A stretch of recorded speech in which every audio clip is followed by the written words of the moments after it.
From the grocery store to the gas station to the used car lot, prices are up, way up. In fact, prices for U.S. consumers jumped 6.2% in October compared to a year earlier.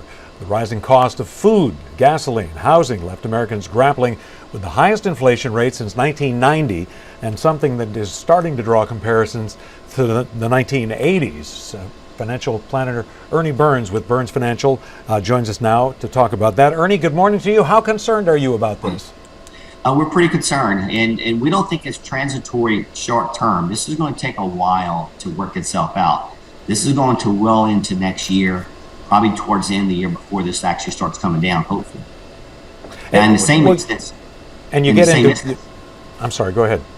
In the same instance, we've seen the consumer price index in October hit new highs like you just talked about, 6.2%. So what are you hearing from the people who come to you for their investments?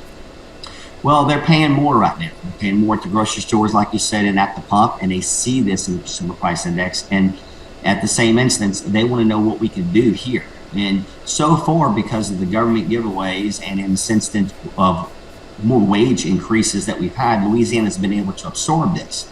But overall, they got to start making some tough decisions in a sense of your grocery bill might be $300 a month, might be down $350. So they're going to start making decisions and cutting in your household soon.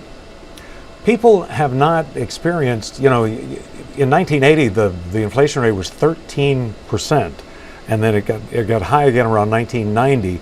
But you can be 42 years old and not really, inflation, a really serious inflation problem was something that your parents talked about. It's really the first time even people who aren't young adults in some cases have dealt with.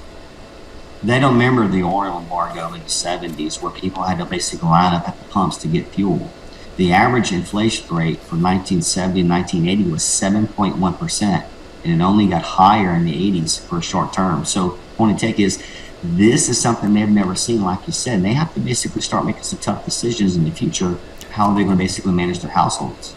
Okay, so that's the short-term aspect in terms of, whether you go out to eat a little less often, save on, you buy steak less often, you buy hamburger a little more often.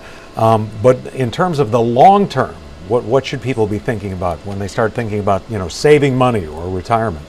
Your investments need to be keeping up with inflation. You can look at TIPS, Treasury Protected, Treasury income, inflationary protected income securities. You can also look at floating rate bonds.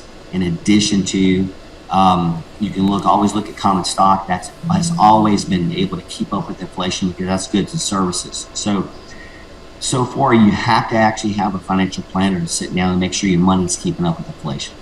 So what I'm taking away from your point of view, we hear this could be temporary. Some of these supply shortages could work themselves out.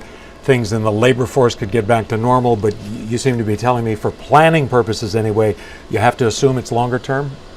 Yes, because we don't know what we don't know. Right now, I think it's going to be up to late next year before inflation starts coming down. You don't always hear that in the media. So your money needs to be keeping up with inflation. We're at 6.2%. It's only going to keep rising. All right. On that note, thanks, Ernie. We'll check back with you. Maybe they will have fallen a little by then, but perhaps not. All right, Ernie Burns, thanks.